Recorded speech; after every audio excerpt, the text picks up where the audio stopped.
Now, time to talk to the Labor MP for Chifley, Mr Ed Husic. He had so many shadow portfolios. First time I've talked to you, Streamlined. Ed, since you're liberated. As a backbencher, you can talk on anything. Streamlined. Don't have to do the digital economy.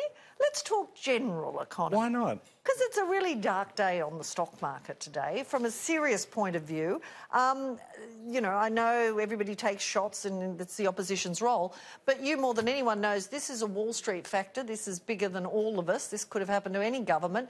How do you feel about what we're seeing globally on the markets? Well, there's been a worry for some time about, and the RBA has been concerned, as have been a lot of central banks, about the impact of uncertainty on investor sentiment generally, and what that will do longer term, and whether or not people will make decisions to put money into what firm over what period of time, because they don't know, in particular, things like we're seeing with trade tensions between the US and China and how that plays up or out in other economies that, you know, where their tradable sector is dependent on a lot more buoyancy.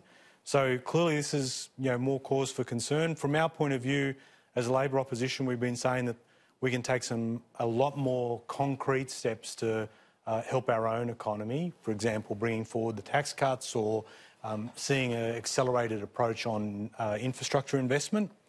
So there is a lot of stuff that can and should be done, but we don't really see much evidence that this is being taken seriously by a government that's prizing a surplus above all else. I've been on this campaign that everybody blames the government, the RBA blames the government, business always, you know, blames the government. Given how cheap money is, and Josh Frydenberg said, why doesn't business invest more?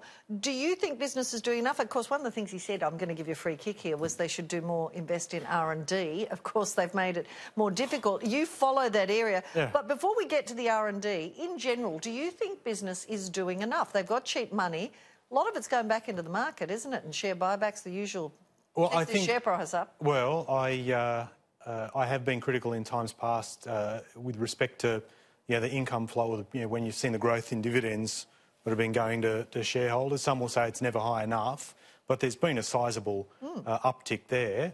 And I've remarked in our previous discussions about how well senior management seems to do, yet if you look at the state of wages growth and the nature of employment at the moment, and where you see some weird outcomes, for example, or some really difficult ones, where the number of people holding down 4 jobs has doubled over the last 12 months, it says to you that, you know, there needs to be there's a shift in mindset within business in relation to that. But having said that, I mean, we did argue as a Labor opposition that things like the Australian Investment Guarantee, to try and fast-track or improve the depreciation on investment and to bring forward investment by business, could be something that could be done and should be done, and that really hasn't been taken up by the government. And all we're seeing at the moment is reviews from the government. Review after review after review. I reckon they've hit a ton of reviews instead of actually taking action. Is this the make work scheme of the coalition? Now, we just had listened to Josh Frydenberg, who's on his drought listening tour. He's made an interesting comment today. He's comparing the drought to the GFC. He's saying this is our GFC for regional areas. It's as bad. Now, we were talking about the fact that the market's down because of international factors, really because of Wall Street. Things were outside our control. But when you add in a drought that's equivalent to the GFC, that's our own problem, that's going to hurt growth. That's something, again, that could happen if any side is in government. That is going to be a problem, isn't it? GFC, exceptionally serious, what impact it had. We were able to avoid the unemployment impact that you saw in other parts of the world. I think the Spanish had a youth unemployment rate of 50% at one point in time, which was just a devastating result. But at the same time too, drought, clearly for the people at the front line, farmers, regional communities are feeling the impact of this. That's why we've been saying we need to see a lot more happen in terms of drought support than what is right now. But there are things, instead of making observations, Josh Frydenberg is not an observer on the sideline. He is someone who can make decisions that make a difference. So it's good he's out there and getting his dust on his boots. A tour is one thing, delivering action is another. Well, he's only been on the tour a couple of days. He can't do it yet. Well, they could have still done stuff way earlier. We have been critical about the amount of money that they've been putting forward. Some of the things that they could have done, for example, around the farm household assistance, the package. That applying for that is, as most people in regions will tell you, is a nightmare. That whole process of red tape there. So there's a lot of stuff that can be done and should be done. And Josh isn't a commentator; he's an actor, and he should be acting. OK, well, he's also been attacking the banks for price gouging and not passing on the interest rate cut. Your leader, Anthony Albanese, said they should do more. We had a Royal Commission. Right. Should we have another one? How on earth, in a capitalist society, can you force banks to do more? Well, I don't think the banks would take this government very seriously. I mean, this is a coalition that voted 26 times or so. OK, but we've had the... Hang on a second. But they voted 26 times against it. And the only point at which they did it is when the banks said to do it. So the banks aren't going to take a lapdog very seriously. What would your government do? What would you do in this case? Well, we would have definitely, and I think people know, that we championed in terms of the Royal Commission itself to weed out the problems. We would have brought in stronger regulation. I'm not talking about the Royal Commission, I'm talking about this issue of the interest rates. The interest rates this week, what would you do? The Royal Commission, well, for example, when this happened when we were in government, we made a whole series of changes to the way in which, for example, mortgage holders could switch banks. We put that pressure as well on the government, on the banks, all the banks have done the same price. Hang on a second. We said we put the pressure on the banks as well. The coalition, when they were in opposition, didn't really give much support to that effort whatsoever. And now they find themselves in exactly the same situation as we said before. But if the four big banks are all at the same price, you can't swap there. You've got to go somewhere else. So, well, there are a range of other alternatives other than the big four, as we've seen in terms of the options that have opened up with mortgage brokers being able to provide solutions. Well, mortgage brokers, you're pushing for them to get a crackdown out of the Royal Commission. They didn't come out well, did they? We are not pushing. The Royal Commission made recommendations. All right, the Royal Commission did. So it's no good saying, oh, look, you can go to mortgage brokers when they're not. And the other thing about the Royal Commission too is they came up with a stack of different recommendations which the coalition say they're not going to get round to actually implementing until next year. And in the interim, we have this retirement income review that I was going to get to that. Josh Frydenberg is pushing, which I'll be very interested to see how that heads. I want to ask you something on that first, because the issue of jumping on the banks about price gouging, not passing on all the cuts, they have to look after depositors, because older people spend money too, and they're being really hit on this.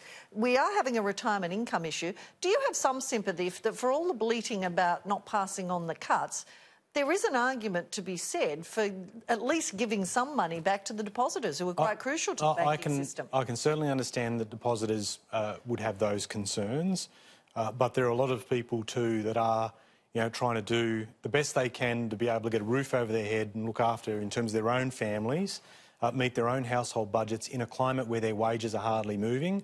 And if they see just this sort of chink of light that would come with an announcement about, from their point of view, a drop in interest rates that might make it easier for them to meet their monthly repayments. And that's more important than a retiree who's living off the... I'm just saying that, you can appreciate that there'll be different viewpoints, and certainly depositors will not be happy about that. But given where interest rates have gone, they are not going to be happy, full stop, even if the banks decided in the interest of depositors that they do that. They're still going to be upset about the overall climate at any rate. OK, well, let's get on to the retiree income inquiry. I'm not sure what we're up to, having ruled out the pension age, the family home, whatever. Anything good to say on it? I mean, do you think 30 years after Paul Keating introduced it, surely it is time to have a look at super and the whole retirement income issue, isn't it? I mean, I know you don't like reviews. A number of things. Well, I was going to make that point. There are about a ton of reviews that are going on right now. So, I mean, that people will be able to count them up. But this might be a worthy one. But this is a case where this is make work for the coalition because they don't have a game plan about what they're going to do in office. Second, I don't think that a Josh Frydenberg-initiated review is going to come to much. And here's why. Because Josh has his eyes on an internal party prize rather than doing the right thing in terms of policy. And if you want proof of that, look at the National Energy Guarantee. The minute that there was a problem in his party room, he had to, you wouldn't see him for smoke.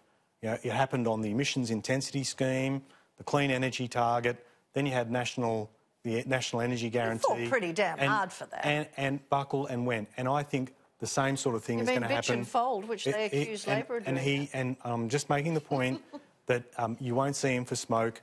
That may be one of the best reviews It could be evidence-based. It could be well thought through. OK, say it is a good review and you get in power. Would you be happy to look at it? Or would you hold your own review? Well, let me just finish my point.